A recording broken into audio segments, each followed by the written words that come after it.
Aujourd'hui, je vais faire un tour dans le jardin, vous montrer les plantes sauvages qu'on peut utiliser pour se soigner et pour se nourrir avec plus de vitamines et de minéraux.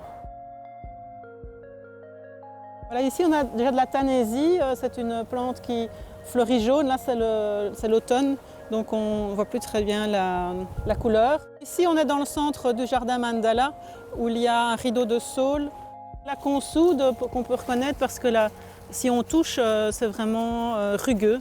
La bardane, c'est aussi des grandes feuilles, mais la racine est très bonne pour la santé aussi. Et ici, on a le sureau, qui est une plante qui pousse partout dans les campagnes. Et alors ici, nous avons l'armoise, qu'on considère comme une mauvaise herbe parce qu'elle pousse vraiment partout. Et c'est la plante des femmes, donc c'est vraiment une plante qui est bonne pour tous les troubles féminins, je vais dire.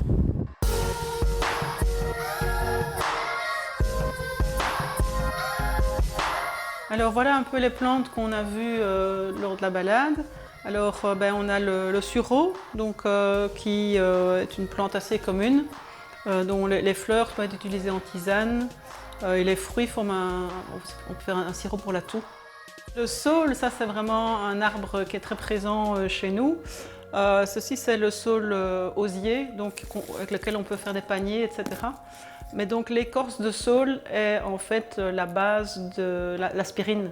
C'est l'acide salicylique qui vient du nom du saule, salix. C'est plus efficace même que l'aspirine puisque en créant un médicament, on a rajouté un élément qui n'était pas nécessaire. Alors on a aussi l'armoise.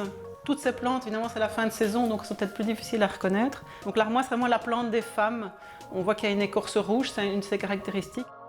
La tanésie, ici, vous voyez, c'est vraiment l'automne, donc on voit encore le jaune, mais c'est un jaune vraiment pétant en général, ces fleurs-là. C'est insecticide pour notamment les puces des poules, donc c'est intéressant de mettre ça dans les poulaillers. La bardane, donc ces grandes feuilles.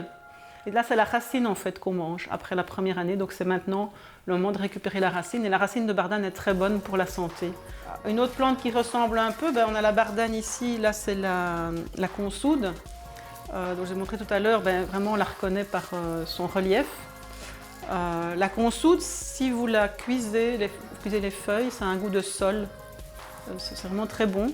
Et c'est plein de minéraux, donc c'est très bon pour la santé. On l'appelle consoude parce que si on fabrique un remède à partir de la consoude, on peut ressouder les os.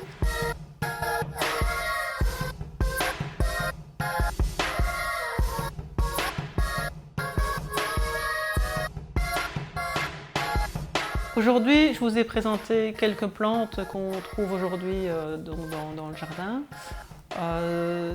Je vous ai donné quelques informations, c'était un peu court évidemment pour tout vous expliquer, donc je vous invite vraiment d'abord à découvrir peut-être d'autres plantes et puis pour approfondir, d'aller voir soit dans des bouquins d'herboristerie, soit sur internet.